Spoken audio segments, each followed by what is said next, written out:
Bom dia, né, a todos e a todas. É um prazer estar com vocês nessa manhã. Nós começaremos a partir... Claro que vocês já começaram, de repente, a pensar em algo do TCC, né, porque, afinal de contas, todos vocês estão cientes que é necessário um trabalho final de conclusão do curso para o fechamento do ciclo como um todo. Então, sejam bem-vindos, bem-vindas e bem-vindes a essa disciplina intitulada Métodos e Abordagens da Pesquisa em Educação. Afinal de contas, vocês estão fazendo um lato sensu, né, um curso de especialização à distância na área de educação. Então, por isso que a nossa disciplina de pesquisa vai focar bem na educação, para que vocês saibam um pouco sobre a área, sobre as abordagens, sobre os cuidados que a gente precisa ter para que a gente tenha uma pesquisa na área de educação sem perder o rigor científico e acadêmico que lhe é inerente. Tá bom? Antes de começar, eu queria deixar dito a vocês... Professora, oi? Desculpa interromper a senhora, é porque tem pessoas tentando entrar, mas acho que a senhora não está aceitando ou não está vendo. Eu A não senhora está vendo estava vendo. Esse barulhinho que fica fazendo é porque tem pessoas pedindo a solicitação.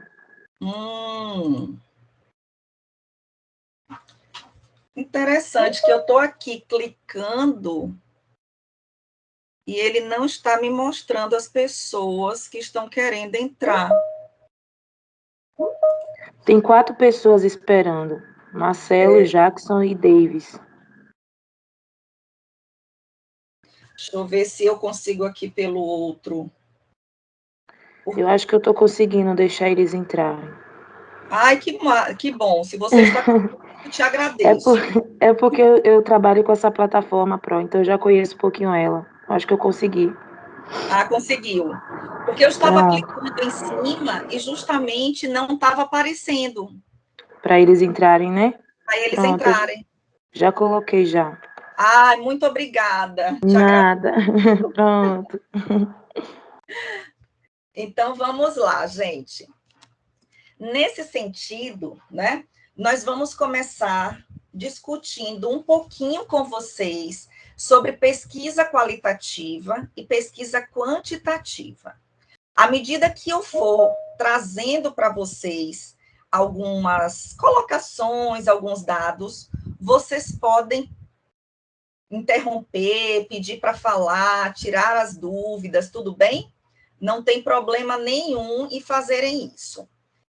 Bem, na área da educação, nós temos essas duas abordagens. O que é a abordagem? Eu até coloquei aí uma imagem que talvez seja um pouco simbólica, porque ela representa uma oposição e uma fissura, né? É como se, de um lado, nós tivéssemos aqueles partidários da pesquisa qualitativa, e, do outro lado, os partidários da pesquisa quantitativa. Bem, durante muito tempo na educação, nós tivemos realmente essa oposição. Tínhamos aqueles que se diziam exclusivamente pesquisadores da área qualitativa, com essa abordagem, e tínhamos aqueles que eram defensores ferrenhos da pesquisa quantitativa. Nos últimos anos, nós temos procurado diminuir essa distância, porque a gente percebeu que elas não são opositoras, mas a depender do tema, a depender do tempo da pesquisa, a depender dos objetivos que a gente tenha, elas vão ser complementares. E quando a gente tem uma pesquisa que traz essas duas abordagens, nós chamamos, por exemplo, de pesquisas mistas, ou seja, elas tanto usam alguns princípios da pesquisa qualitativa, como também elas usam alguns princípios da pesquisa quantitativa.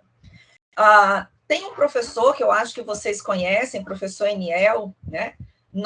escrevemos muito juntos, nós pesquisamos juntos, temos pesquisas juntas, e sempre nós procuramos unir essas duas abordagens. O professor Eniel trabalha um pouco mais com a pesquisa quantitativa, eu trabalho um pouco mais com a pesquisa qualitativa, e ao trazer isso para as nossas pesquisas, essa união dessas duas abordagens, a gente tem percebido que os trabalhos têm ficado mais ricos, né?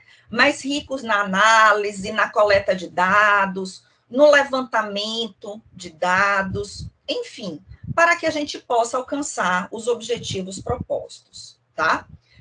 Não quer dizer que vocês que estão nesse momento, que começam agora de forma mais sistemática a pensar na pesquisa de conclusão de curso de vocês, vocês terão que usar as duas abordagens. Vocês precisarão, e é uma recomendação minha, escolham uma delas somente, né? Por quê? Porque o tempo de vocês é limitado, é um tempo curto, e para usar as duas abordagens, a gente precisa de um tempo longo. São pesquisas, por exemplo, que a gente já desenvolve há 2, 3 anos, às vezes até um pouco mais. Como para vocês, nesse momento, é algo muito pontual, escolham trabalhar ou com a pesquisa qualitativa ou com a pesquisa quantitativa. Nesse sentido, qual é a diferença? A pesquisa, claro que eu coloquei lá alguns textos para vocês, alguns vídeos, inclusive com a professora Bernadette Gatti, que é uma referência nessas pesquisas, e ela trabalha tanto com a qualitativa quanto com a quantitativa, e é uma referência também na área de pesquisa em educação, que vem crescendo muito, né? E por que vem crescendo muito? Porque nós, pesquisadores da área da educação, nas últimas décadas, nos últimos 40, 50 anos, isso é para vocês perceberem que o debate de uma área não se dá da noite para o dia, isso leva décadas. Então, a nossa pesquisa, após muitas décadas, a nossa área, melhor dizendo, ela vem se solidificando mais, ela vem trazendo metodólogos importantes, né? Abordagens consolidadas, instrumentos de pesquisa, instrumentos de coleta de dados sérios, com validação de dados. E isso faz com que as nossas pesquisas em educação tenham o que a gente chama de rigor científico. Não sei se vocês já ouviram falar, mas provavelmente sim, afinal de contas, todos que estão aqui já fizeram uma graduação, pelo menos, quiçá até mais de uma. Durante muito tempo, a área de humanas ela foi muito rechaçada por outras áreas do conhecimento, outras áreas científicas, que diziam que nós não produzíamos ciência, né?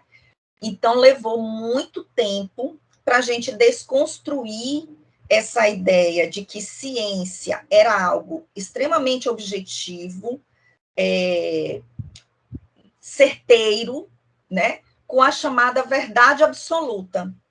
Hoje, mesmo as áreas que historicamente concebiam dessa forma a ciência, já percebem que a ciência ela é historicizada.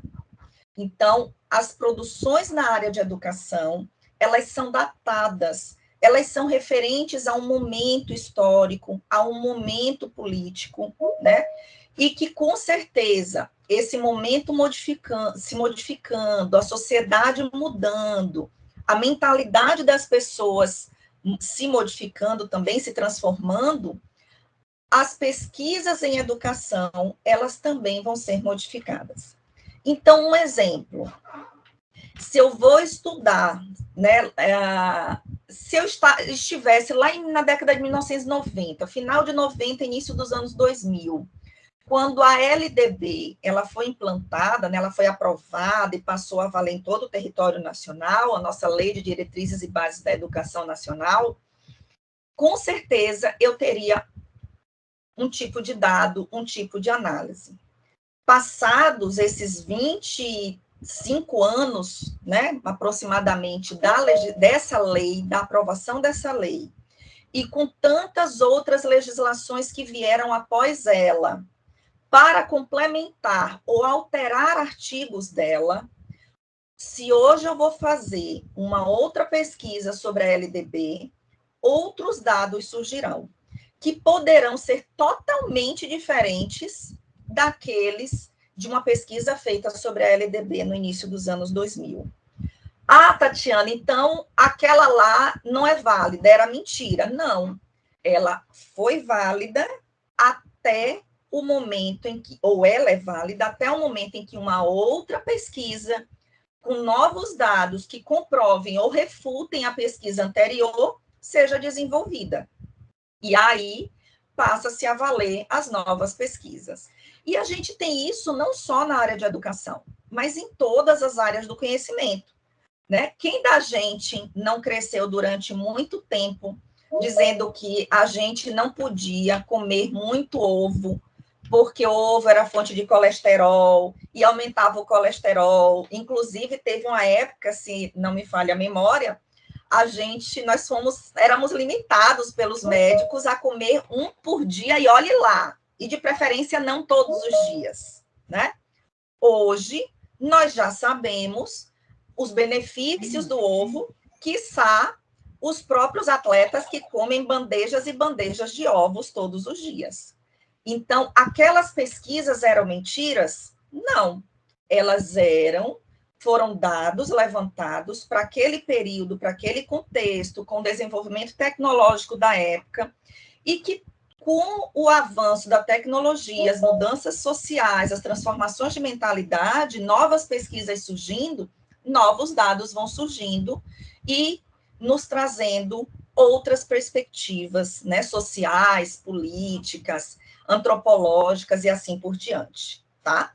Então, nesse sentido, uma das coisas que eu gostaria de trazer para vocês é que essas duas abordagens, elas não são opositoras, mas se eu tivesse um recurso ali, eu eliminaria aquela fissura no meio e diria que hoje elas são complementares, né?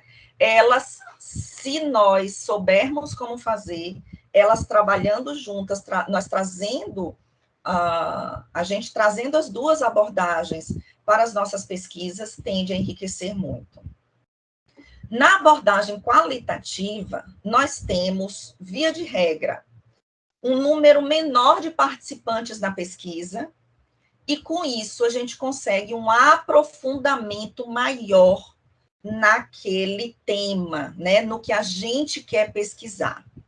Então, para a pesquisa qualitativa, vou dar um exemplo. Vamos dizer que eu queira pesquisar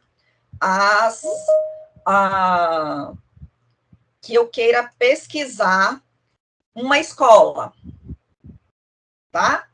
Então, uma escola, eu estou lá pesquisando, mas aí eu quero ser uma pesquisadora qualitativa. Então, para ser uma pesquisadora ou um pesquisador qualitativo, eu não preciso pesquisar 10, 15, 20, 25 escolas. Uma escola é suficiente, principalmente se eu for utilizar o que a gente chama de pesquisa, por exemplo, de etnopesquisa, onde eu vou mergulhar, vivenciar aquele cotidiano da escola, né?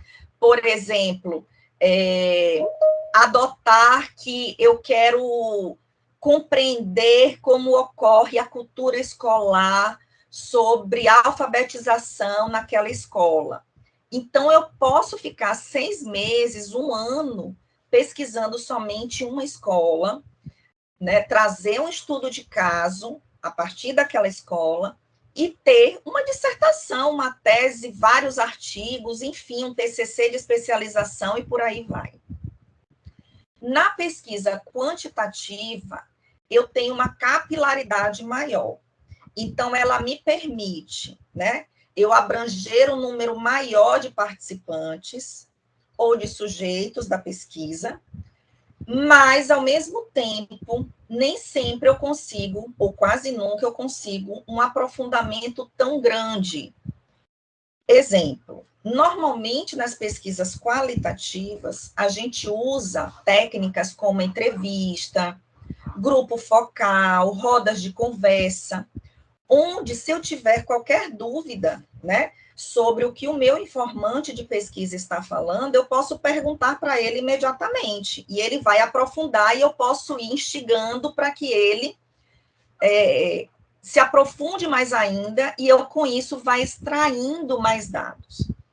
Na quantitativa, normalmente, nós usamos questionários, ou semi-estruturados ou estruturados.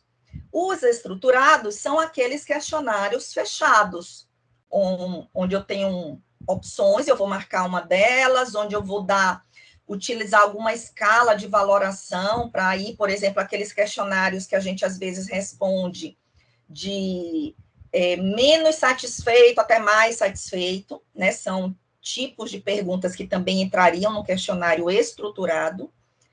O semi-estruturado, eu mesclo perguntas fechadas com perguntas abertas. Mas mesmo nas perguntas abertas, se o informante, o participante da pesquisa, ele não deixar clara a sua escrita, né, não deixar explícito o seu pensamento, eu não tenho como voltar e indagar, porque esses questionários, via de regra, eles são completamente anônimos, né? A gente leva para um grupo, aplicamos com aquele grupo, mas a gente não nomeia o questionário de quem é quem, tá? É diferente da entrevista. A entrevista a gente sabe quem é, a gente dá um nome fictício para essa pessoa, às vezes ela própria escolhe seu nome fictício para ela não ser exposta. Então, os princípios, apesar de poderem ser complementares, eles são diferenciados, tá? No caso de vocês, como vocês têm um tempo curto, vocês precisam pensar em qual das abordagens e quais dos instrumentos vocês vão utilizar para fazer o TCC de vocês. Outra coisa, o questionário é só aplicado nas pesquisas quantitativas? Não. Eu posso ter uma pesquisa qualitativa e utilizar o questionário também, tá? Agora, a entrevista, ela é uma técnica usada somente pelos pesquisadores qualitativos. Porque imaginem vocês, como é que eu vou entrevistar 50, 60, 100 pessoas, às vezes aquelas pesquisas enormes que duram anos, depois transcrever essas entrevistas, né? Analisá-las todas. Então, assim, não é indicado a gente fazer entrevista se a gente quer seguir a linha quantitativa. Gente, tá ok até aqui? Conseguiram acompanhar direitinho? Me deem um feedback aí, por favor. Sim, sim, professora. Ok. Ótimo. Qualquer coisa vocês vão perguntando, tá bom? Certo. Tem colegas querendo entrar na aula. Não está aparecendo aqui ainda. Aí eu já consegui ter acesso. Todos os que estão aparecendo, eu estou conseguindo deixar entrar. Às vezes tem o delay. Eles pedem para entrar, mas demora a chegar o pedido um pouquinho. Tá? Mas assim que que chegar aqui, eu já autorizo. Então, o que é que nós temos, gente? Nós temos agora que, tá vendo como já está chegando? Nós temos que nos preocupar, nesse momento do TCC de vocês, com a chamada escrita científica, né? É uma coisa que eu falo muito para os meus orientandos. A gente tem que sempre pensar para quem eu escrevo, e tem um livrinho fininho, muito gostoso de ler, de uma autora que é referência da área de alfabetização, mas que ela também escreveu algo sobre pesquisa, que se chama Magda Soares. Quem aqui é professor dos anos iniciais ou professora dos anos iniciais sabe de quem eu estou falando. E ela tem um livrinho chamado exatamente Para Quem Eu Escrevo, Para Quem Eu Pesquiso. E ela vai fazer todo um questionamento sobre isso, e é um debate muito interessante, porque nós temos nas últimas décadas, né, nos últimos anos, na área da educação, nos preocupado muito para onde vão as nossas pesquisas. Ou seja, por que é que eu estou pesquisando aquele tema? Isso é importantíssimo de a gente pensar. Ora, eu vou fazer uma pesquisa para depois ela ficar na estante, só para dizer que eu tive um certificado, né? Eu vou ter uma pesquisa em que as pessoas, né, peguem, vão ler e não entendam nada, aqueles textos que às vezes a gente vai e volta e vai de novo, e a gente diz, gente, mas o que é que esse autor estão querendo dizer aqui que eu não consigo entender? Então, essa coisa de que a escrita científica, ela precisa ser rebuscada, difícil, chata, esqueçam. Vamos ressignificar isso, né? Eu trabalho muito com os meus orientandos nessa perspectiva de que a escrita, para ser científica, ela não precisa ser chata, gente. Ela pode ser gostosa de ler.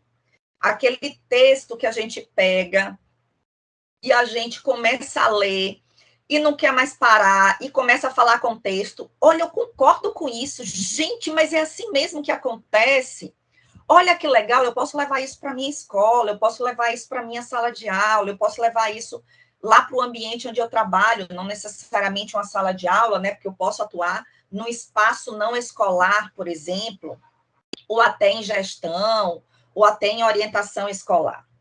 Então, a escrita científica na área de educação, para fazermos, nós temos que ter em mente o seguinte: por que eu quero desenvolver essa pesquisa? Por que esse tema me interessa? Ele vai interessar também, vai dar um retorno social. Isso tem sido muito debatido. O retorno social das pesquisas na área de educação. Afinal de contas, se for, gente, só para a gente, né, fazer uma pesquisa e deixar na estante, não é que seja errado, mas, por exemplo, não é uma opção que nós, da área de educação, temos feito nos últimos anos. Quiçá o crescimento, acho que exponencial, dos mestrados profissionais em educação, né? Então, nós temos tido nos últimos anos uma abertura considerável de mestrados profissionais em educação, que tem essa preocupação da devolutiva social, a devolutiva para a comunidade dos resultados de pesquisa, em detrimento dos programas de pós-graduação, mestrados e doutorados chamados de acadêmicos, né? Cuja preocupação maior é a pesquisa em si, o levantamento de dados, e não necessariamente um retorno social. E para que vocês saibam, essa preocupação com o retorno social tem sido tão forte que nós já temos autorização e já vão começar a abrir os chamados doutorados profissionais. Em termos de diplomação, não muda nada. A mesma, para vocês terem ideia da importância do retorno social na nossa área. O mesmo peso que tem um diploma de um mestrado profissional tem o mesmo peso de um diploma de um mestrado acadêmico. Né? Não muda em nada o peso, a valoração, a qualidade. Entretanto, tem uma preocupação muito grande com para onde vão as pesquisas, né? Por quê? Porque a gente tem construído a ideia de que a gente não pode escrever e a gente não pode pesquisar só para a gente, só para os nossos pares.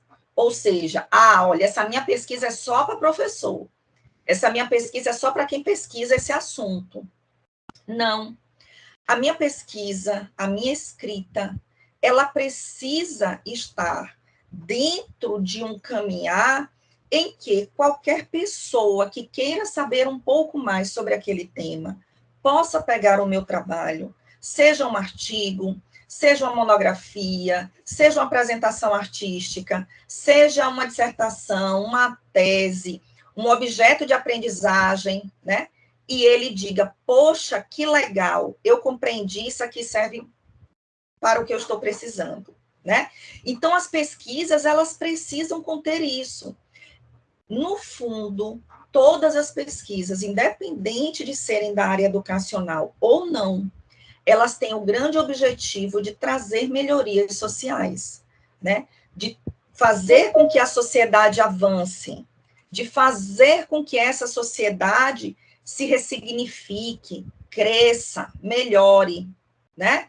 Então, seja no âmbito social, tecnológico, de construção, da saúde, enfim. O importante é que as pesquisas tenham esse foco de melhoria, né, da sociedade como um todo. E aí eu pergunto para vocês, muitas vezes eu recebo os meus orientandos, eles chegam, eu digo assim, mas o que é que você quer pesquisar? Eu não tenho a menor ideia, né? Então, esse eu não tenho a menor ideia, muitas vezes, é a grande angústia. O que é que eu gosto e o que é que eu quero pesquisar? Sugiro a vocês que vocês comecem pela seguinte pergunta: do que é que eu gosto? Dentro da educação, e vocês vão ter que frisar os TCCs de vocês, não numa educação de forma geral, mas algo que contemple as tecnologias. Afinal de contas, vocês estão fazendo um lato sensu em educação e tecnologias, correto? Beleza. Dentro disso, considerando as disciplinas, os componentes curriculares que vocês já tiveram, de quais deles ou com qual vocês mais se identificaram, né? Essa é a primeira pergunta que vocês precisam responder. A segunda pergunta: ao olhar para esses componentes, qual situação, problema eu posso lembrar no meu ambiente de trabalho? Ah, Tatiana, é obrigada a ser do ambiente de trabalho? Não. Mas pensem, vocês trabalham, têm uma vida pessoal para além do trabalho, e estão fazendo o curso. Então, vocês precisam otimizar o tempo de pesquisa. Se vocês pesquisam algo, né, seja para escrever um artigo, ou um objeto, ou produzir um objeto de aprendizagem digital, e for voltado para o local onde vocês trabalham, vocês terão menos dificuldades em entrar no campo, porque todo mundo já conhece vocês. Vocês não precisarão estar convencendo ninguém, estar explicando para a escola ou para o outro ambiente, qualquer que seja, que pesquisa é aquela, né? Porque vocês já estão imersos nesse campo. É o que a gente chama de locus de pesquisa, em potencial.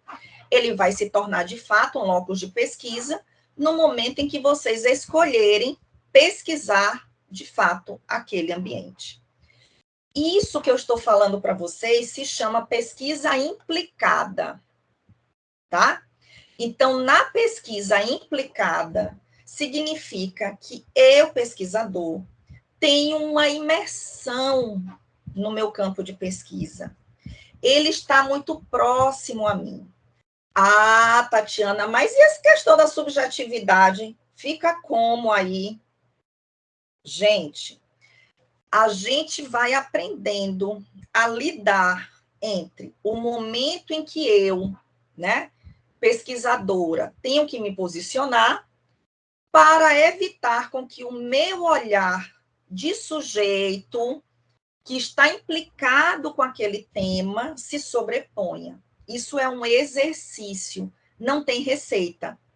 E os orientadores vão estar muito próximos a vocês nesse sentido, no sentido de dizer, olha, se coloque mais aqui, olha, cuidado aqui, você falou algo, mas o que é que comprova isso que você está falando? Então, esse exercício da escrita científica é um processo que deve ser feito muito casado com os orientadores quando vocês forem para eles, tá? E aí, nesse sentido, eu também recomendo que vocês tomem cuidado com antecipação de resultados. Isso, às vezes, é muito comum quando eu vou pesquisar algo, ou um espaço, ou um tema, que eu já tenho uma certa familiaridade. Eu tendo a já dizer o que vai acontecer. Opa, pera lá, eu tenho que ter cuidado com isso, para não viciar o meu olhar de pesquisador. Porque senão, quando eu for para o campo fazer entrevistas, aplicar questionários ou fazer rodas de conversa, enfim, observações, né? Que existem várias técnicas, escrita de diário de campo, eu vou tender inconscientemente a registrar só aquilo que corrobora, que comprova o que eu penso. E vou tender a excluir, a fingir que não vi, algo, algum fenômeno, algum dado que destoe do que eu acho que é o correto. Então, cuidado com isso. Na hora que vocês escolherem os temas, escolham temas, pensem em temas com os quais vocês tenham familiaridade, com os quais vocês gostam, sobre os quais vocês gostam de ler, por exemplo, porque a pesquisa, ela é trabalhosa, mas ela não precisa ser dolorosa. Então, quando a gente gosta do tema, a gente tem até trabalho para ler, escrever, fazer a pesquisa, produzir o OAB ou o artigo, por exemplo, mas ela vai ser gostosa porque eu gosto daquele tema. E quando eu terminar e defender, vou dizer, olha que lindo, olha o meu TCC, gente, que coisa bonita, como ficou, a gente vai ter orgulho do trabalho. É diferente quando a gente escolhe um tema que a gente não tem afinidade, não tem identificação, e no final, o que é que acontece? Eu não quero mais nem ver. Esconde lá na gaveta, deixa lá esquecido e nunca mais lembra dele e que os anjos o levem embora. Vocês já devem ter visto situações ou até alguns de vocês passado por isso, tá? Continuando aqui. Nós estamos também trazendo para vocês, e é importante, olha as tecnologias.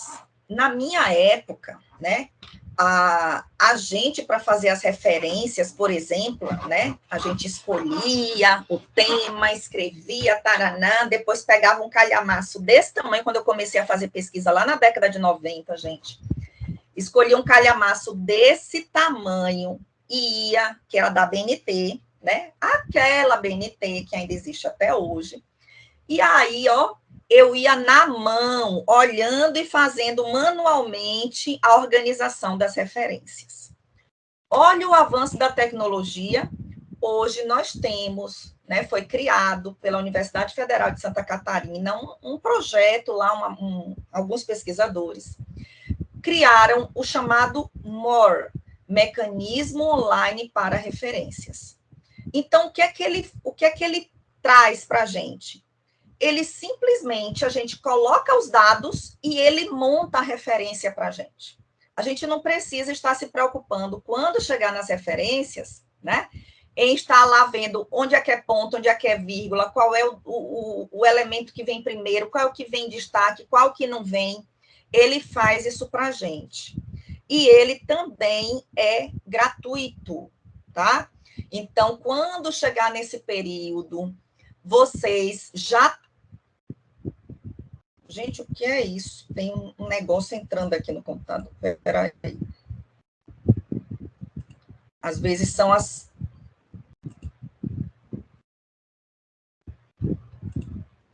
Pronto.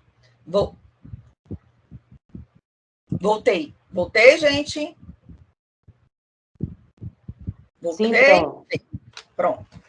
Então, assim, ele é gratuito. Vocês, quando chegarem no período, né, certo, para fazer lá as referências de vocês, que o orientador ou orientadora pedir, vocês vão lá no More, ó, no Google. Gente do céu, peraí.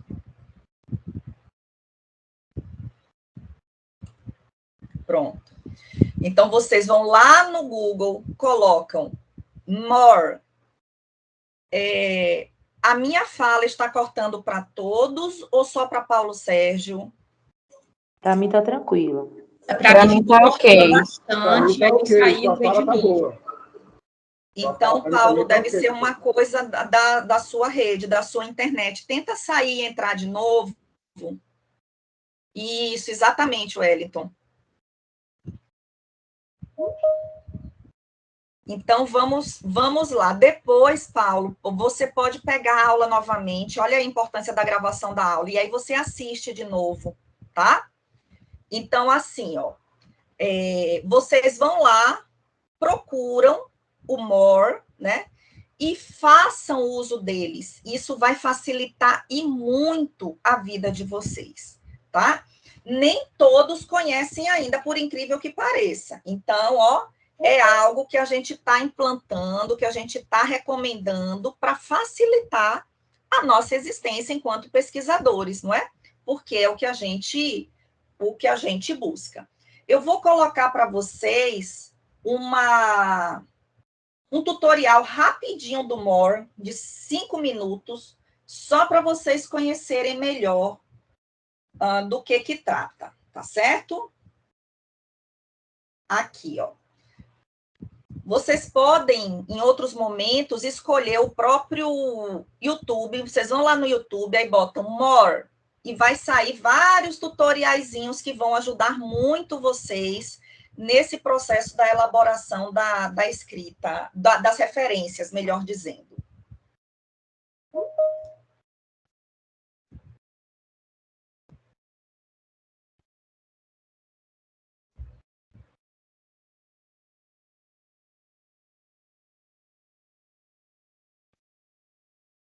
E não está passando não, né, gente? Não, tá ruim. Tá, o delay está muito ruim.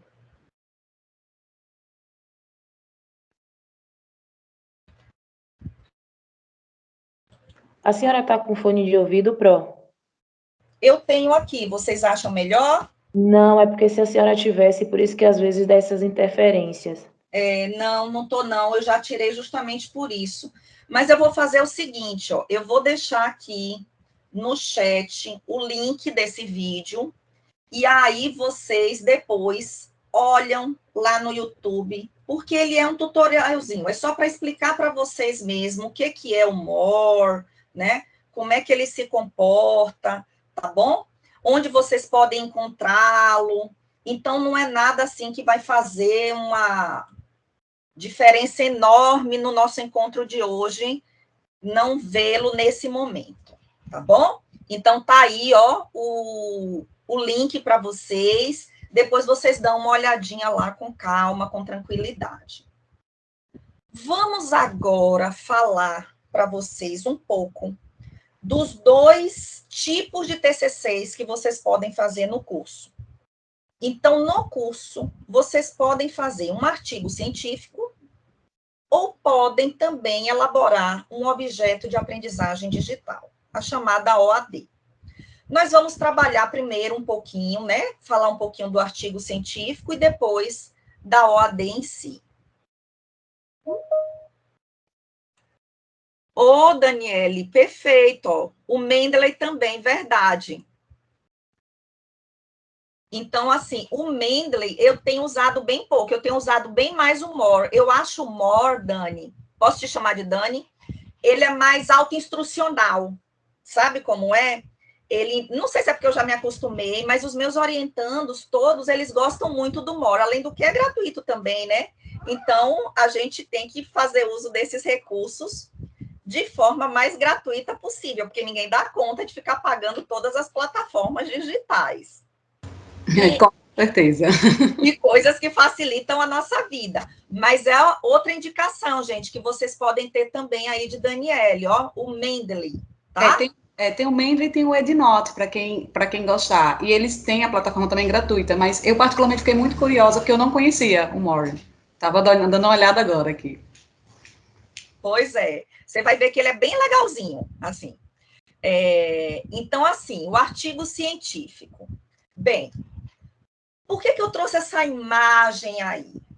Num primeiro momento, o que é a pesquisa? A pesquisa, ela é como se fosse um quebra-cabeças, né? De várias peças, todas misturadas, desmontadas, que são os dados, é o referencial teórico, é a metodologia. E eu, no processo da pesquisa, começo a montar esse quebra-cabeça. Ele começa a ter uma imagem, ele começa a ser sistematizado, né? E no final, ele pode desencadear um artigo, ele pode desencadear uma OAD, ele pode, esses dados, ou esse quebra-cabeças que eu vou montando, pode desencadear numa monografia, enfim, numa série de produtos, né, que vão apresentar essa pesquisa para o público maior, ou seja, para as pessoas de uma forma geral. Então, quando eu penso num artigo científico, eu tenho que primeiro ter muito claro para mim o que é um artigo científico. E aí eu trouxe para vocês o que é esse artigo. É um informe escrito e publicado que tem como objetivo principal descrever resultados originais de uma pesquisa. Pesquisa esta que pode envolver diferentes áreas de conhecimento e que geralmente circula em revistas acadêmico-científicas e também em periódicos nacionais e internacionais. Eu posso escrever um artigo e não publicar? Posso, é uma opção minha, né?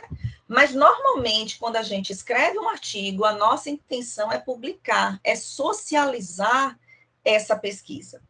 Até porque, se eu não publico, e um outro depois faz uma pesquisa muito semelhante à minha, e ele publica, ele vai ganhar todos os créditos da pesquisa, por mais que eu tenha feito antes. Mas se eu não publiquei, ninguém sabia que eu tinha feito já aquela pesquisa, ou uma parte dela, ou dado um determinado enfoque sobre ela, né? Então, é a intenção, tá?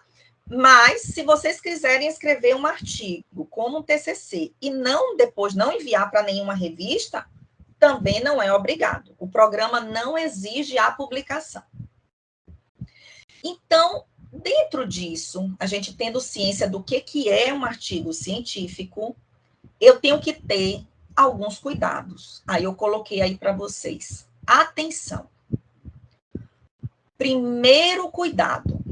Um artigo científico desenvolve e trata de resolver uma problemática dentro de um nicho científico específico. Ou seja, para o artigo, gente, eu não tenho que pegar o mundo para escrever.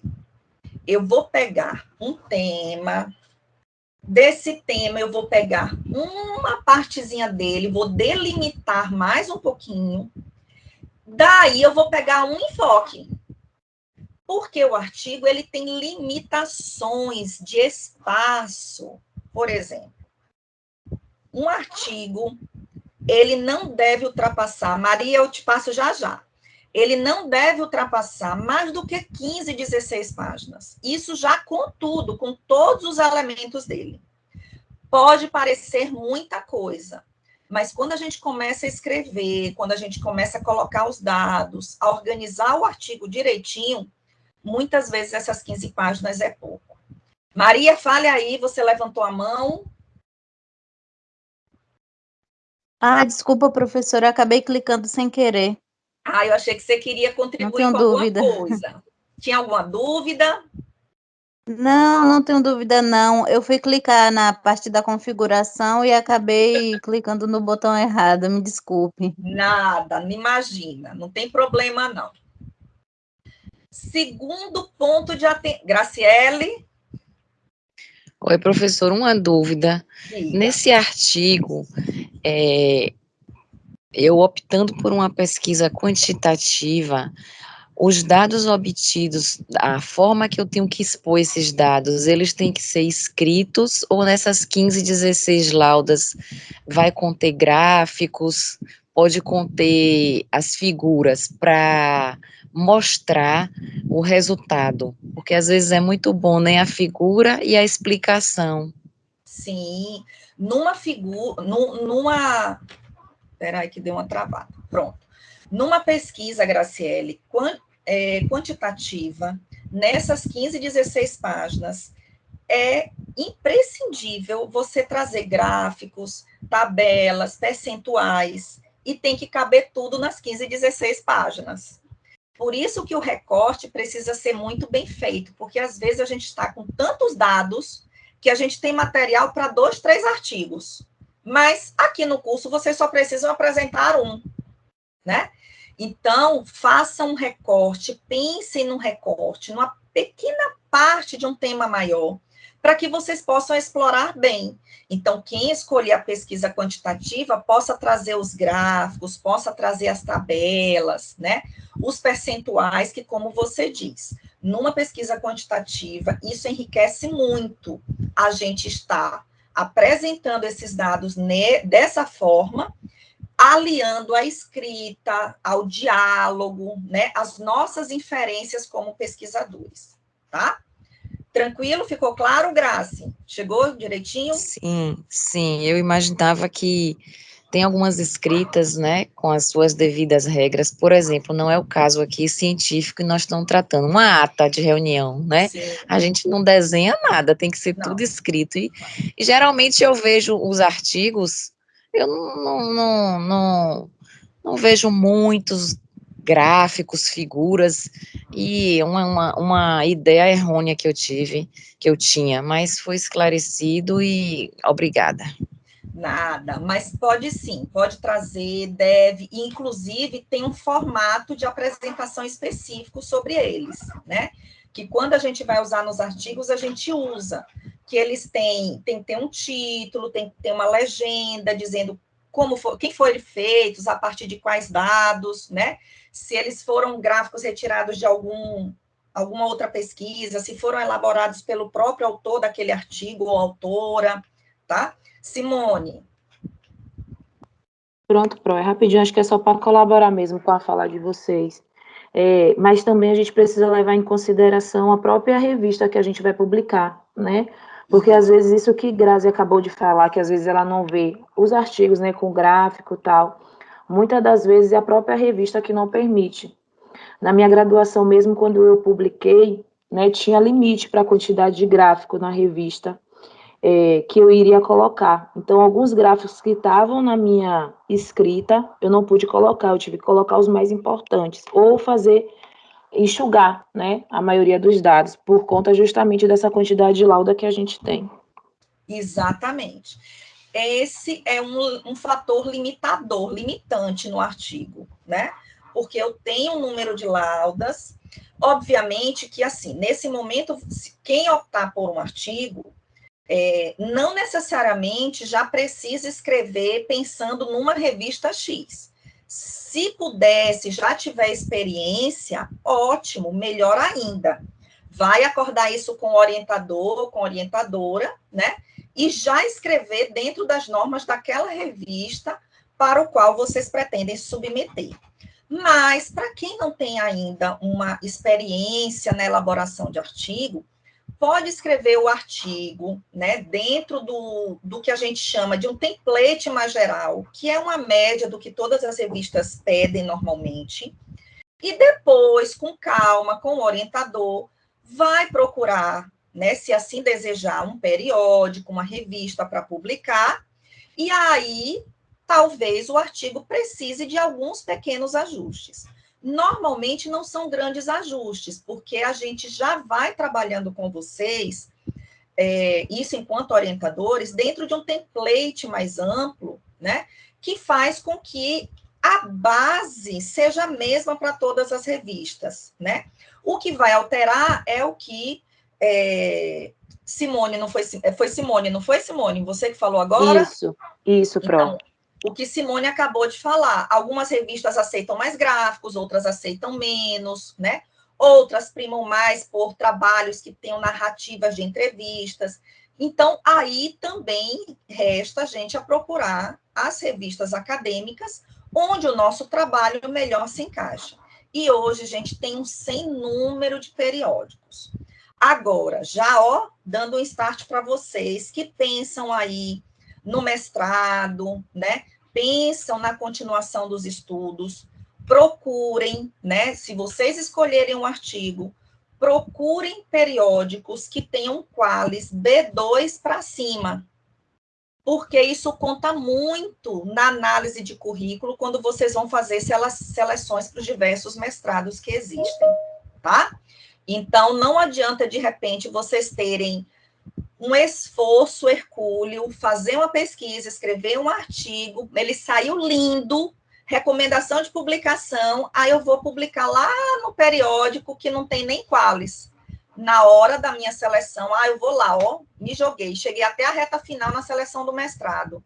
Aquele candidato que está igual a mim, mas ele tem uma publicação numa revista qualis, ele vai passar na minha frente, porque a minha publicação, apesar de estar, o meu trabalho, apesar de estar publicado, não está numa revista qualis. Infelizmente, eu tenho que dizer isso para vocês, é um pensamento produtivista, né, com o qual eu não concordo, obviamente, porque eu acho que a pesquisa tem que ser prazerosa, antes de tudo, e não necessariamente ser pensada somente para os qualis, mas é assim que os programas agem porque eles são exigidos pela CAPES, que é o órgão regulador dos programas de pós-graduação no Brasil. Tá bom? Segundo ponto de atenção que eu coloquei aí para vocês.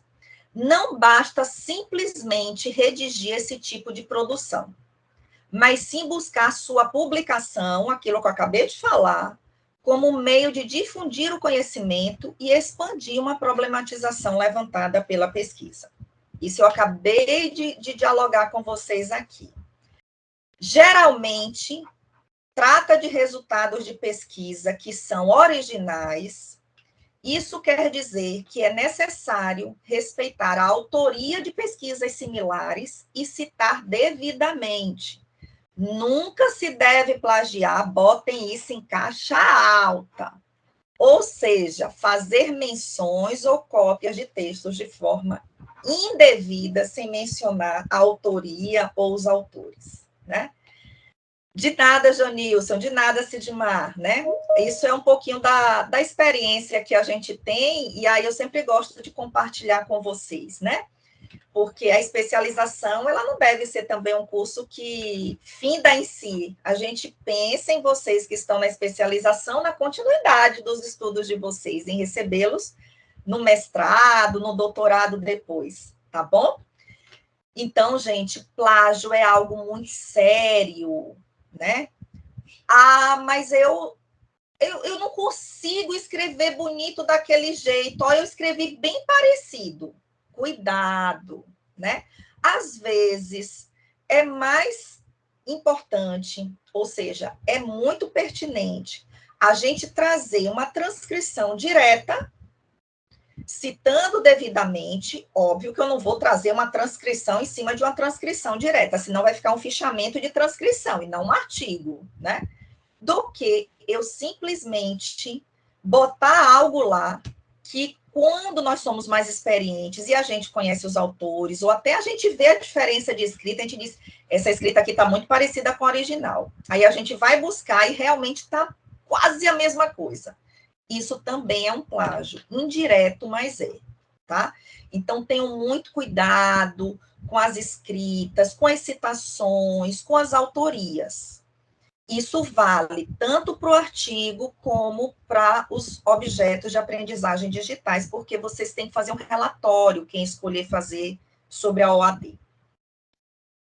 Seguindo, quais são os elementos estruturantes? Aí é um template geral que a gente apresenta para vocês, que, independente das subseções que a gente vai dando, todos os artigos têm mais ou menos essa estrutura. Então, eu tenho os elementos pré-textuais, quais são? Um título, depois o nome dos autores e a instituição, tá? Então, eu ainda coloquei para vocês aí, ó, como é que deve ser o título? Deve ser aquele título gigante que pega 3, 4 linhas? Não, a gente deixa isso daí para tese, para dissertação. O artigo deve ter um título mais conciso e, ao mesmo tempo, algo que reflita o tema que eu estou pesquisando. Então, ele deve proporcionar essa compreensão correta do tema do artigo, né? Em que o leitor olhe o título e diga, olha, é desse assunto aqui que eu quero saber. Então, deixa eu pegar aqui esse artigo. Então, ele não deve ser aquele título gigante de 2, 3 linhas, né? Um título com aproximadamente 8, 9 palavras, né? No máximo aí 10 palavras, está de bom tamanho, tá bom? Depois, ainda nos elementos pré-textuais, nós vamos ter que colocar abaixo do título o autor e a instituição, ou autores, né? Um breve resumo de 10, 12 linhas e entre 3 e 5 palavras-chave em português. Mas tem que ser 10, 12 linhas? É um artigo, gente. Se eu faço um resumo com uma página, ele já é a introdução do artigo. Então, 10, 12 linhas é o essencial no programa não, Nalbina, porque as normas do programa, né, de acordo com a CAPES, tem que ser um TCC individual. Vocês podem partir de um tema comum. Exemplo, vocês terem o mesmo tema e cada um pegar um recorte desse tema para fazer o seu artigo. Isso é muito comum de acontecer quando a gente está orientando um grupo grande de 5, 6 orientandos de uma mesma época, né? No mesmo projeto da gente. Eu já tive isso. Um projeto guarda-chuva, e vários dos meus orientandos nesse projeto, mas cada um pesquisando um pequeno aspecto dele. E aí cada um terminava se ajudando, porque estudavam juntos, liam juntos, né? Um enviava material para o outro, mas no final a escrita, cada um teve a sua. Foi um trabalho muito legal de fazer, tá? Abaixo do resumo e das palavras-chave em português, eu tenho que ter um resumo e as palavras-chave em um idioma estrangeiro. Aí vem o que Simone falou dos periódicos. Tem periódico que exige só em inglês e tem periódico que exige em inglês e em espanhol. Como a maioria dos periódicos exigem em inglês, né, primeiramente, mesmo que tenha uma outra língua, o inglês é obrigatório, a gente recomenda que vocês façam a tradução ou o abstract, né, do artigo de vocês na língua inglesa, tá? Então, essa é uma outra recomendação. Aí eu trouxe aqui para vocês, ó, um pequeno exemplo de como ficaria a primeira organização de um artigo. Então, tem aí o título, vocês estão vendo que o título não é grande, né? Vamos contar, ele tem 1, 2, 3, 4, 5, 6, 7, 8 palavras. Porque a gente não conta os conectivos, da, de, né, a, o, em, esses conectivos a gente não conta, tá? A gente só conta as palavras mesmo. Depois, à direita, o nome do autor, o resumo, vocês estão vendo que o resumo não estão... Érica, você não está vendo, não? Ninguém está vendo, gente? Eu estou vendo e ouvindo perfeitamente, Pro. Tá. Então, Érica, eu não estou vendo, não. Da sua conexão. Eu também não vejo, não. Não visualizo, só visualizo. Nem eu. Só vejo você, professora. Oxe. Eu estou vendo perfeito. Talvez vocês estejam com a Eu também professora tô vendo fixada perfeito. na tela, gente. Tenta fixar o slide dela. Tentem ver se eu não estou com a imagem fixa, gente, para vocês que não estão vendo. Ou pode ser também a conexão, né?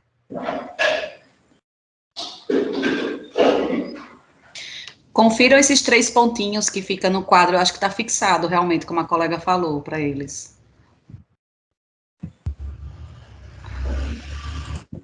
Pronto, de todo jeito, eu vou disponibilizar os slides para vocês e vocês vão ficar com eles para poder olharem, né?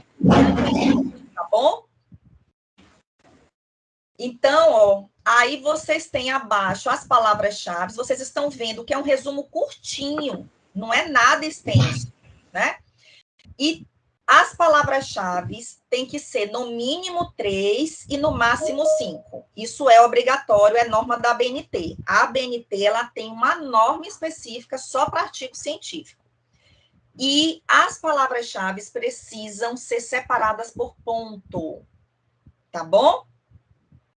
Então, abaixo, né? Aí está em espanhol, mas via de regra a gente faz em inglês. A gente traduz o mesmo resumo em português para a língua estrangeira que eu escolhi, e depois eu coloco as palavras-chave também naquela língua estrangeira que eu escolhi, tá? Então, aqui é só para vocês terem uma visualização. E agora, quais são os elementos textuais do artigo científico?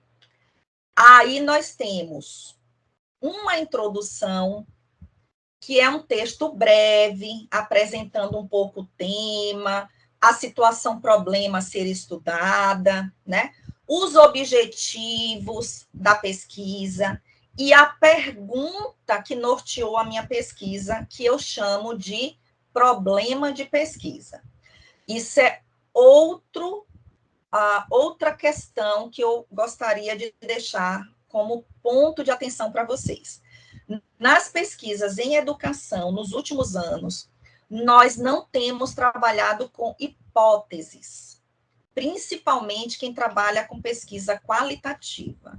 Nós temos trabalhado com perguntas norteadoras de pesquisa, situações problema de pesquisa, tá? Problemas de pesquisa. Então, a gente faz perguntas para que, ao longo da pesquisa, eu procure responder aquelas perguntas que eu fiz. Então, isso faz com que a gente não precise colocar hipóteses. A gente tem rompido um pouco com isso. Ah, mas então, se eu colocar hipóteses, está errado? Não. É somente uma concepção diferenciada de paradigma de pesquisa na educação. Então, a introdução também é algo breve, gente. 2 páginas de introdução para um artigo, 2,5 páginas é mais do que suficiente. Depois da introdução, a gente passa para o desenvolvimento em si. Então, o desenvolvimento, ele vai ter basicamente 3 sessões específicas. Uma sessão de metodologia, onde eu vou apresentar rapidamente ao leitor qual foi a metodologia, o caminhar da pesquisa, tá? Quais os procedimentos que eu usei, né? Quem eu entrevistei, ou se foi questionário, se foi entrevista, quantas pessoas, quantos participantes de pesquisa, aí eu coloco nessa metodologia. Depois da metodologia, eu vou apresentar os resultados em discussão, e dentro deles eu posso trazer um referencial teórico, ou eu trago o referencial teórico como uma sessão, faço uma rápida discussão com alguns autores que eu escolhi para o meu artigo, e depois eu abro uma nova sessão, onde eu vou apresentar os dados e também discorrer um pouco sobre eles.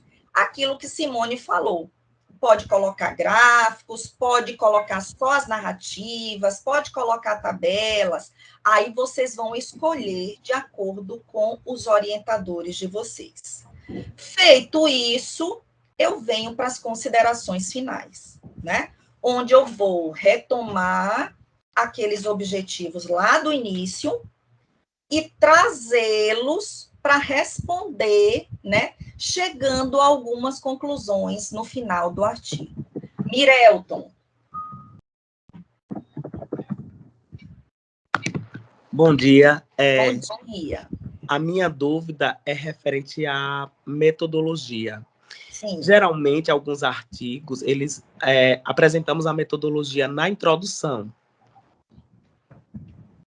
Tá. Os periódicos, os periódicos quales, Mirelton, normalmente eles pedem numa sessão específica. Específica, né? Antes dos dados, da discussão dos dados. Exatamente. Ok. Tá? Então. Então, esse é um template que, assim, eu já estou dando para vocês das revistas quales, pensando que quem for escrever vai querer publicar em algum momento. Mas eu acho... assim, só mais um questionamento. Pode fazer. É obrigatório a publicação para receber o título? Não, né? Não é obrigatório, não. Ok, obrigado. A gente recomenda, porque, afinal de contas, é um trabalho que vocês vão fazer e é legal que esteja lá publicado para todo mundo saber que foi vocês que fizeram, né? Mas para receber o título não é obrigatório, não. Tá certo, obrigado. Com fé em Deus vai estar publicado. Amém, igreja. Simone? Só é para falar, eu acho, Pro, que o que ele quis falar é porque no TCC, geralmente, a metodologia fica na introdução, e no artigo é separado, acho que por isso que ele fez essa observação. Isso também varia, Simone. Por exemplo, os meus orientandos de graduação, eu sempre oriento que eles façam um capítulo só sobre a metodologia, sabe por quê? Porque a metodologia, se tiver um capítulo bem construído, ela é uma aula para os pesquisadores novos que estão chegando. Né? Quando eu leio um bom capítulo de metodologia, eu consigo tirar várias dúvidas minhas a partir da experiência de um outro pesquisador que fez pesquisa antes de mim. Né? Eu então, também tem faço dado muito... certo. Eu também faço assim, Pro, só que, por exemplo, onde eu trabalho, a gente tem dois momentos que chama TCC1 e TCC2. Então, no TCC1, a gente acaba deixando separado mesmo, que é para fazer justamente essa linguagem com o estudante. Para explicar ele passo a passo da metodologia, o que deve estar na metodologia. E aí, no TCC2, a gente acaba juntando na introdução, que aí é a versão final dele, entendeu? Joanilson, você está me perguntando se a escolha da metodologia na introdução, parte específica, é solicitada em quais condições. No caso do artigo, ela é na parte específica, tá? Então, não tem essa escolha de estar na introdução. Então, os periódicos, eles praticamente exigem.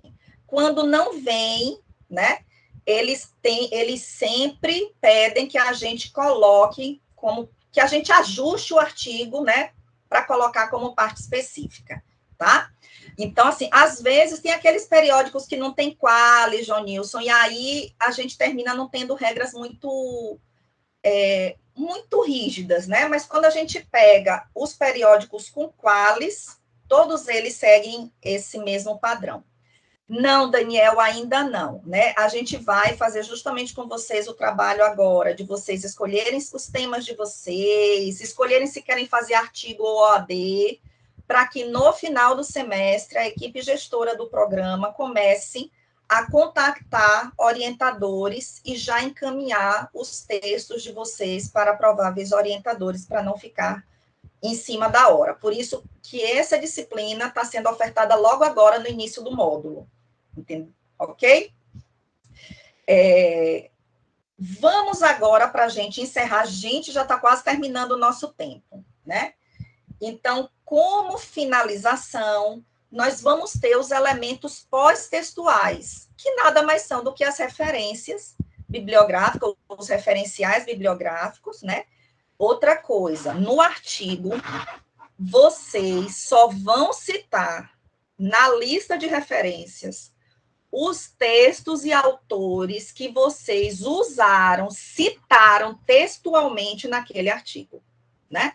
Normalmente, nas monografias, a gente bota tudo o que leu também. A gente bota o que citou e o que leu, né? Às vezes a gente nem citou, mas leu. E foi importante para a construção. No artigo, não. No artigo, a gente só coloca na lista de referências o que de fato foi citado de forma indireta ou direta dentro do corpo do texto, tá? Não esqueçam disso. Ah, mas se eu só citei 6 textos, a sua lista de referência só vai ter 6 textos, só vai ter 6 títulos, né?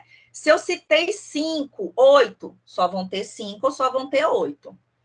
Então, nesse caso, a gente não olha para a quantidade, mesmo que o artigo seja quantitativo, mas a gente olha para a qualidade, ou seja, mais vale eu escolher menos autores e explorá-los bem durante a escrita do artigo, do que eu ter muitos autores e não me aprofundar em nenhum deles, tá? Tranquilo até aqui? Tranquilo, Pro. Vamos agora para outra possibilidade, que são as OADs. Então, os OADs, né? São objetos, então, está no gênero masculino. Objetos de aprendizagem digital. O que é que são? Existem os objetos de aprendizagem gerais, né? Mas no caso de vocês, nesse curso específico, eles precisam ser digitais, porque vocês estão fazendo uma especialização na área de tecnologias. Então, esses objetos digitais de aprendizagem, eles são recursos que apoiam a prática pedagógica dentro ou fora de sala de aula, como jogos, animações, simuladores, videoaulas, né? Salas virtuais, podem ser utilizados por educadores, né? Trabalhando competências específicas, habilidades específicas. Podem ser também objetos de aprendizagem voltados diretamente para estudantes ou para os estudantes e por seus familiares. Então, pode ser para todo mundo? Bem, aí vai ser um mega objeto de aprendizagem digital. Poder? Pode. Agora, eu tenho tempo, né? Eu tenho a disponibilidade de recursos para fazer um mega OAD? Não seria melhor eu fazer algo menor, mas bem feito, né? Para que eu seja voltado ou para o professor, ou para o estudante, ou até na sala de aula, nesse processo de aprendizagem, de ensino-aprendizagem, tá? Então, pensem nesses detalhes também. Quanto maior eu pensar, mais tempo vai requerer, mais recursos, inclusive financeiros, porque para fazer a OAD, eu preciso, né, exatamente estar tendo essa disponibilidade de recursos. Exemplos. Eu trouxe aí 2 exemplos para vocês, que são a Escola Digital e o Portal do Professor no MEC. Aplicativo educacional também é um exemplo, Sidmar, de OAD, tá? É um exemplo, sim. Então, eu coloquei aí esses 2 exemplos, vocês podem entrar lá no MEC, eles estão abertos, né? Hoje, inclusive, o Plano Nacional do Livro Didático exige, em muitos dos editais, que as editoras, junto com o material impresso, disponibilizem materiais digitais, que nada mais são do que objetos de aprendizagem digital, tá? Então, muitas dessas editoras têm feito portais de acesso ao professor. Realidade virtual também pode ser, Daniel, né? Ia ser massa. Imagine um RPG, né? Voltado para aprendizagem de ensino de história, por exemplo. Diz, Sidmar. Bom dia, vocês estão me ouvindo? Sim, perfeitamente. Ok. Eu fiz a pergunta do aplicativo porque eu tenho um que criei para trabalhar no ensino remoto, inclusive a gente fez um relato da experiência no seminário interdisciplinar 1 sobre. E a escrita do artigo, eu penso em escrever o artigo, tendo como plano de fundo as propiciações, as construções que o aplicativo tem propiciado nesse período de ensino remoto. Logicamente, também suas limitações, especialmente àqueles alunos que não dispõem de dispositivos ou acesso à internet. E aí, quando você apresenta essas 2 fórmulas, não fórmulas como formas fechadas, o artigo e os objetos digitais, aí eu fiquei pensando aqui que se eu escrever o artigo tendo o aplicativo como plano de fundo para análise, eu estaria contemplando essas 2 formas, como que seria? Você poderia esclarecer, porque eu fiquei agora com dúvidas. Sidmar, dentro da resolução do curso, quando você tem uma OAD, você não faz o artigo, você faria um relatório. Então, o que é que eu sugiro? Que você, já que você quer escrever um artigo, né? Então, que você, por exemplo, pegue essa OAD que você tem, você valide o experimento, né? Aplique ela para que você colete dados sobre como ela foi recebida, como foram os dados que você levantou, né? E a partir desses dados, você faz o artigo. É uma possibilidade. Mas aí você vai ter que acordar isso direitinho com quem for te orientar, para poder isso ficar esse passo a passo, bem feito. Porque daí você vai ter que validar essa OAD para coletar os dados dela.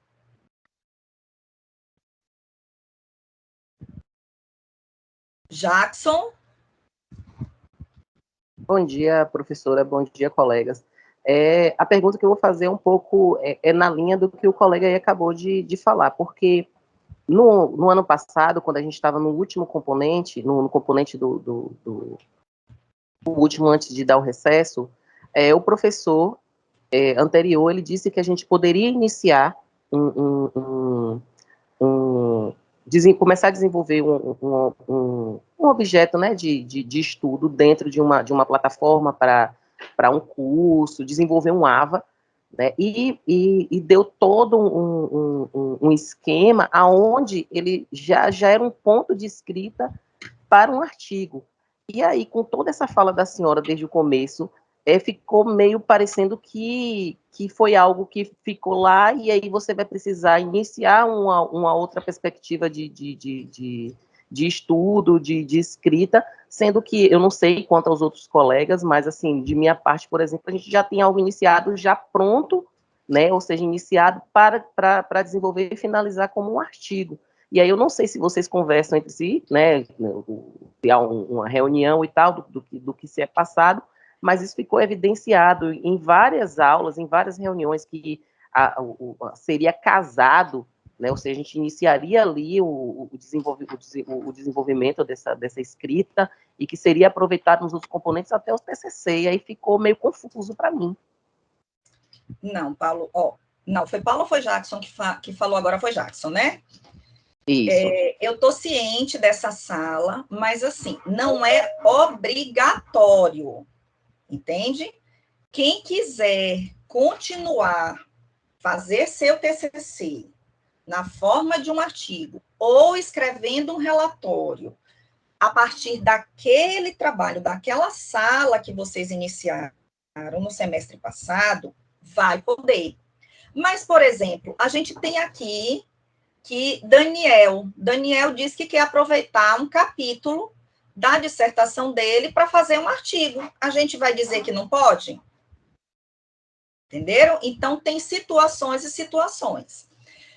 Então, lá vocês fizeram em trio a sala. Não tem problema. O que foi que eu falei agora há pouco?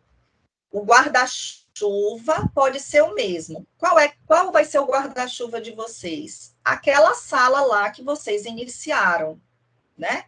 Mas o enfoque que cada um vai dar da sala vai ser individual e vai ser o seu.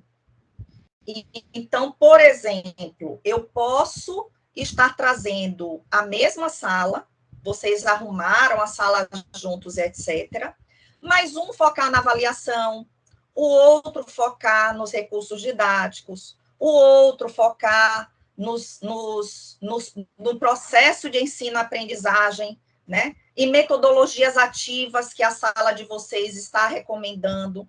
Então, cada um de vocês, com os seus orientadores, podem aproveitar a mesma sala e vão dar enfoques, porque vocês não vão conseguir, no espaço do artigo, falar de tudo da sala.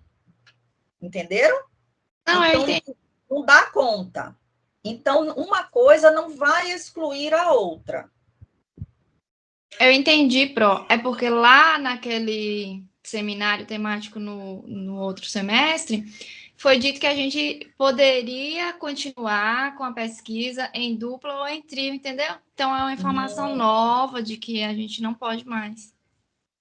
Na realidade não pode mais não, infelizmente foi uma informação equivocada, porque vocês podem fazer a pesquisa, que é a sala juntos, mas a escrita do trabalho é individual.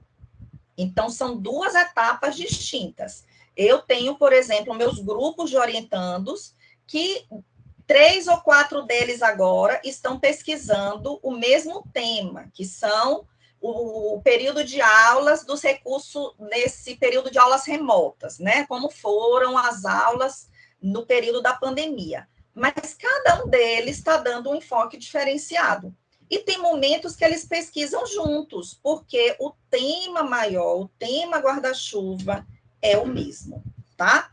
Professor Adriano, eu passo já para você. Deixa eu só fazer aqui outra parte. Para quem for construir a OAD, o recomendado é que se faça um relatório, né? Ah, mas eu quero escrever um artigo. Não tem problema, desde que os dados estejam muito claros, vocês validem, porque seja um relatório ou seja um artigo, o objeto de aprendizagem ele vai precisar ser validado. Então, eu coloquei aqui para vocês, algumas etapas do relatório. Então, teria que ter uma introdução, depois vocês justificarem a importância daquele objeto de aprendizagem. Terceiro ponto, apresentar o objeto em si. Depois, qual foi o problema, a situação-problema que levou vocês a desenvolverem aquele objeto de aprendizagem, né? Como quinto ponto, mostrar qual é o modelo. Então, né? É o quê? É uma plataforma? Como é que ela funciona? É um aplicativo? Como é que ele funciona? Depois, vocês têm que mostrar como vocês validaram, porque todo objeto de aprendizado a gente tem que colocar ele para funcionar, para a gente saber se dá certo. Então, se é um jogo, eu vou levar para uma escola, vou botar os meninos para jogarem. Se é um aplicativo, eu vou também escolher um grupo controle para poder fazer, né, a validação desse aplicativo. E aí eu apresento esse experimento, como foi que eu fiz, onde eu fiz e etc. No item 7, eu apresento a análise e os resultados desse experimento, faço as considerações finais e as referências.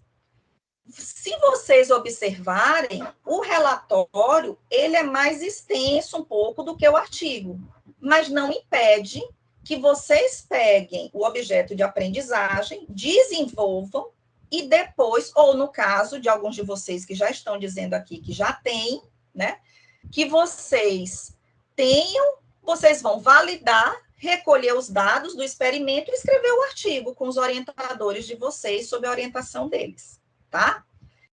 Então, assim, vou passar agora para o professor Adriano. E depois eu vou respondendo aqui as perguntas, tá, gente? Olá, gente. Bom dia. Tem um pouquinho de tempo aí que eu levantei a mão para falar e não me deram a palavra. Ah, me desculpe, eu não vi. Quem é que está pedindo para falar? É Paulo. Oi, Paulo, me perdoe. Pode falar. É rapidinho, é só assim, no semestre passado teve esse trabalho que foi em trio, né? Todo mundo estava ciente que o trabalho ia ser decorrente àquilo ali que estava proposto, mas a escrita, cada um ia fazer a sua escrita, foi passado, isso aí foi passado certinho, né? E, assim, eu vejo, né, a matéria da senhora está tratando da forma que é para se fazer, né, o artigo. E cada um, como vai escrever, vai pegar aquela, como a senhora falou, metodologias ativas, né, ensino-aprendizagem, cada um vai numa vertente. A gente está ali já com um guarda-chuva, como a senhora falou, né, pelo que eu entendi. O guarda-chuva está ali e a pessoa vai pegar, cada um vai pegar tipo um tema que queira falar. Não necessariamente vai usar aquilo que a gente fez. Foi isso que foi bem explicado na matéria Paulo, do semestre passado. Tá? Não, era só isso que eu queria complementar, porque assim, parecia que semestre passado o professor não avisou, o professor avisou, entendeu? Para não ficar uma coisa, né, que, o professor falou que ia ser usado aquilo ali, todo mundo ia fazer igual. Não foi dessa forma, entendeu? A gente tem que dar de César o que é de César. Quando a instituição trabalha errado é uma coisa, mas quando trabalhou certo, corretamente, né, que foi falado, explicado, que todo mundo ali ia fazer aquele trabalho, que poderia servir também para que, né, espelhasse por aquilo ali, não que fosse todo mundo igual. Eu só estou querendo expor isso aqui porque foi coerente, né, com o que foi passado no semestre passado. Agora, eu só queria falar só mais um pouquinho em relação a essa plataforma. Ela, para mim, aqui em Feira, era horrível. É tanto que a senhora falava e cortava muito. Tem uns lugares que, porque eu estou de carro também, né? Eu estava na escola, dando aula e escutando tudo que a senhora estava falando. Mas tem lugar aqui em Feira que ela é horrível para pegar, tá? Eu só queria expor isso também. Obrigado. De nada, Paulo. Infelizmente, nós ficamos quanto a essa questão da plataforma com os pés e mãos amarrados, porque ou a gente escolhe gravar, né? E aí a gente só tem essa plataforma disponível agora pela UFRB para que a gente possa gravar as aulas, para que vocês tenham possibilidade de ver depois, ou a gente volta para o Meet e a gente não grava, e quem não assistiu ou até tiver com problemas de conexão não tem possibilidade de rever a aula. Então, aí, como o professor Adriano vai ficar com vocês depois, ele pode conversar um pouquinho melhor com vocês sobre isso, né? Para que a gente, vocês possam, de repente, tentar entrar em um consenso com ele, tá? Porque a gente não pode pensar também só em uma pessoa, a gente tem que pensar no grande coletivo. É isso que eu ia acabar de falar, né? Eu tenho que me adequar, né? Porque a maioria não está sentindo dificuldade, então eu tenho que me adequar. Eu tenho que ir para um local onde me dê um acesso, tá? Que me dê um acesso, isso aí eu posso usar o bom senso, é claro, que me dê um acesso de qualidade, né? E eu estava na escola, como a da escola é mais forte, a internet, então eu tive um pouquinho problemas, porque eu estava no primeiro andar e eu acho que não chegou. Quando eu desci, melhorou, acabou minha situação, é tanto que eu parei até de falar que estava tendo corte na fala, na imagem, entendeu? Mas aí eu me locomovi, teve umas falhazinhas, porque eu me locomovi normal.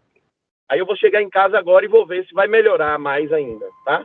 Tá bom, Paulo, obrigada.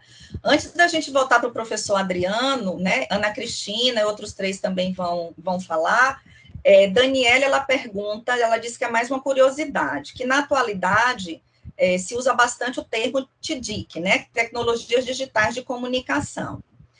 A OAD, Dani, a gente usa porque ela é um produto, né?